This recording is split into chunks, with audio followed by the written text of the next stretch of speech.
Roofman has returned to rob again. Jeffrey Manchester robbed 45 McDonald's. Holes cut into the roofs, workers told to get into the coolers, but no one was hurt. He gave you his coat. Yeah, you didn't want me to be cold. Let's roll sound. Sentenced to 45 years in prison. Jeff's genius and his affinity for making bad decisions are what led him to break out of prison. Bond is a safe place to hide. Of all the places he hid inside a Toys R Us for 6 months. He falls for me, and the last thing you think is that the person that you're dating is an escaped convict. What the? He was talented and smart and just made some bad decisions.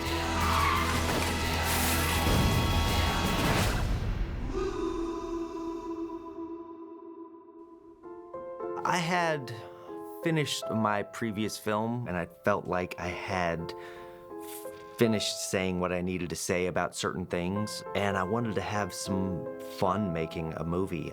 I really wanted to find something that was like the kind of movies that I grew up loving. Roofman was a project that was originally shared with me as an idea, and when I heard about it, I said instantly, this is going to be something that Derek is going to love. It's impossible to put it into any one genre. It is a crime movie, it is a love story, it is a comedy, and it sort of like flows in and out of these different genres as the movie unfolds. Good morning, team. No, don't be scared. I was very intrigued by this guy who had robbed 45 McDonald's and that had broken out of prison and lived in this Toys R Us for 6 months and then started going to a local church, and I thought to myself, well, that sounds like a fun movie and exactly kind of what I wanted to make movies about. This is the part of the story where I hope you're wondering how a nice guy like me ends up becoming a criminal. But I didn't know what was there. I didn't know if there was a story there or not, so I asked if I could speak with Jeffrey Manchester, who's in a maximum security prison in Raleigh, North Carolina. Hi, Daddy. I really missed you. Miss you too. Miss you a lot. There was no way for me to call him, so I just had to get my number to him through some people, and eventually one day I got a phone call from Jeff. Yes, who am I speaking with? The phone call lasted 15 minutes, and I was very intrigued by his story, so he started calling me like about 4 times a week for the next 4 years. Once he talked to Jeffrey Manchester, it was just an idea he couldn't shake. Are you serious? It's cold. Dang it. I don't know what kind of jerk doesn't bring his own coat to work. And he worked tirelessly and talked to Jeff hours and hours and worked with his co-writer, Kurt Gunn. Derek and I have been talking about doing a project together for over a decade and, trying to find the right project to work on. And Derek made me aware of the true story of the Roofman and sent some articles to me. And then I did one phone call with Jeff Manchester from prison and kind of fell in love with the idea of doing the story. And it was just an amazing opportunity to finally work together. Manchester, who was serving 45 years for armed robbery and kidnapping, was missing this afternoon during a routine head count. Correction officers. I approached this movie as an investigator, basically, but I will say that I don't really know what truth is. I think truth is very subjective, and I know when I speak to Jeff Manchester, his truth is his own. I didn't blame her for laughing at me, for thinking I was a joke.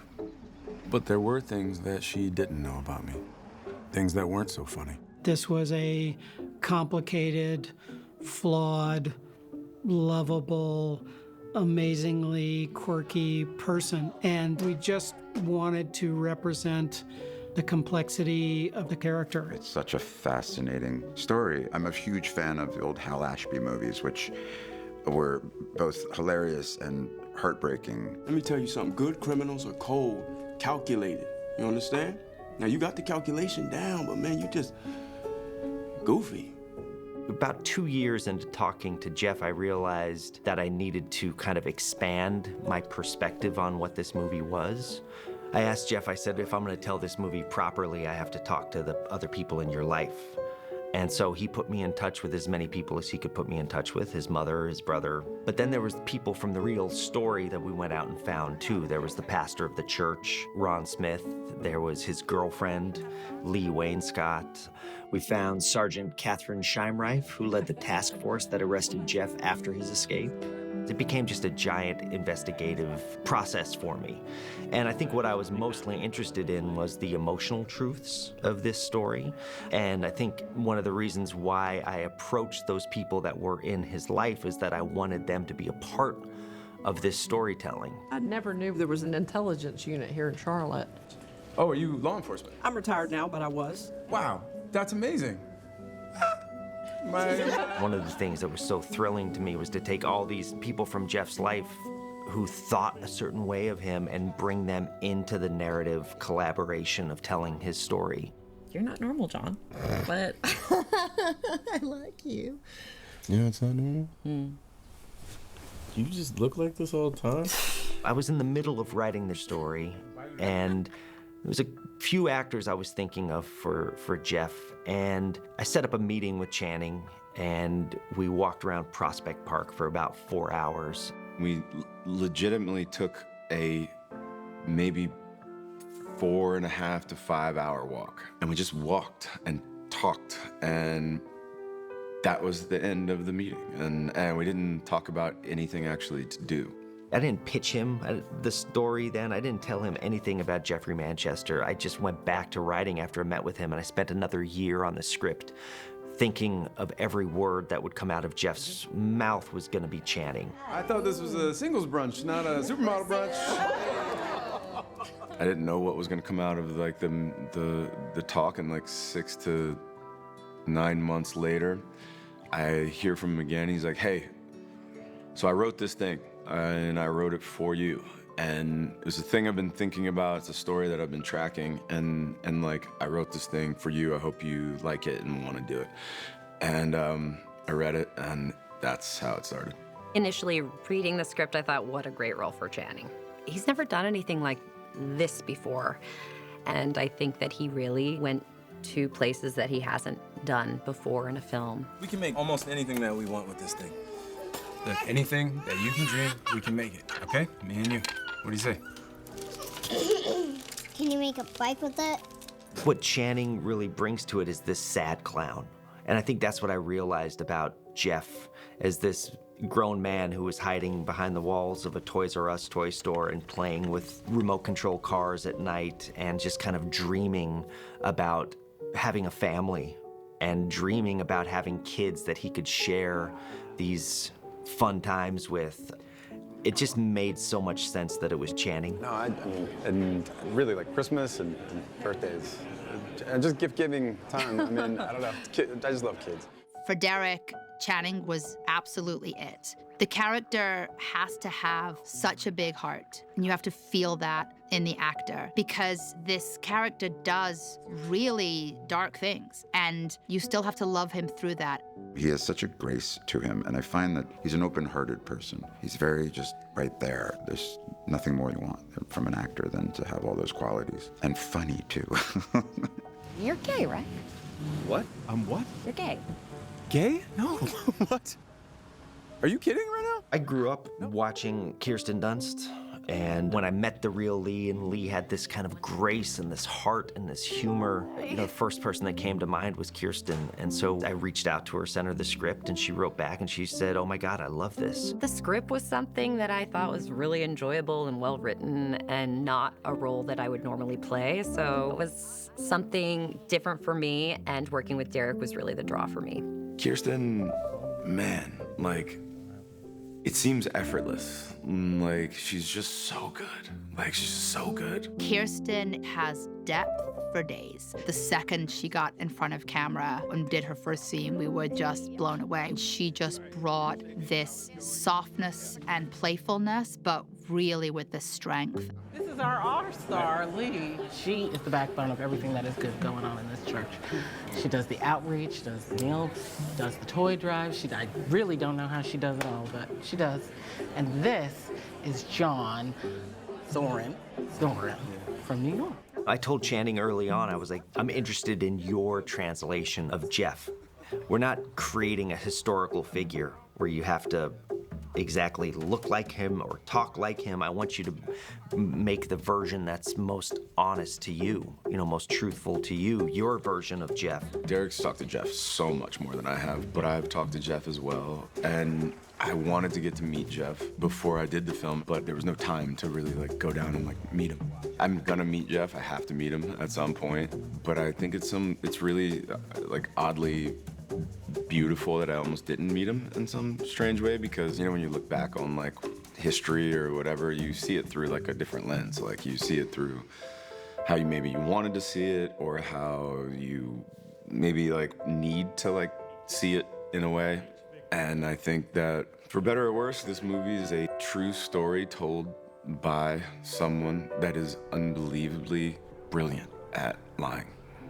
No. We chose to tell the movie from Jeff's perspective. When we were deciding on point of view, this isn't an omniscient point of view film. It's first person. It's from Jeff's point of view. So we are delivering the material in the movie from Jeff's perspective, because we also had so many phone calls with Jeff, and Jeff's voice was in our head. And so he, in many ways, is telling the story. A lot of the events that happened were Jeff's reality that he created. And we decided to see the movie from that perspective. It all could have gone a different way, for sure. But it didn't. It went this way. People ask if this is a true story, and I think ultimately, everyone has their own filter and their own observation about what happened. And what we found out is that different people had different perspectives, and we made a real conscious choice not to decide for the audience thematically how they should feel about the protagonist, about other characters, about the events. Making true crime stories or sort of telling the stories of real people, it's complicated. I mean, Jeffrey Manchester is serving time in prison for committing crimes that he has admitted to. We like to say he was sort of like a gentleman as he robbed people, but he still had a gun, he still traumatized people. Don't do this right now. Hey, what did I say? I didn't know what the tone of the film was going to be. I didn't know what the message of the film was going to be. I didn't know what the film was going to be after I'd been talking to Jeff for a couple of years. But there was a month where I had spoke to Pastor Ron Smith and Lee Wayne Scott. And these are two people who Jeff lied to for 3-4 months of his life. And I had assumed that when I talked to them that they were going to be betrayed, that they were going to be hurt, that they were going to have some sort of bad feelings about Jeff. And I was surprised when I talked to both of them, and they talked about how thankful they were to have met him. I think about it as an adventure. We had a lot of fun. They felt like he was this unicorn that came into their lives, and they spoke about him with such grace. And that became kind of a guiding principle for the film that I was gonna make. I was gonna make a movie about this guy who was a criminal, but who was loved and who had a lot of love inside of him. And that kind of gave me permission to tell the story in the way that I eventually, did. I started to realize that all those people I loved didn't need me to give them so many things. They just needed me, my time. And now that's all I have. Time.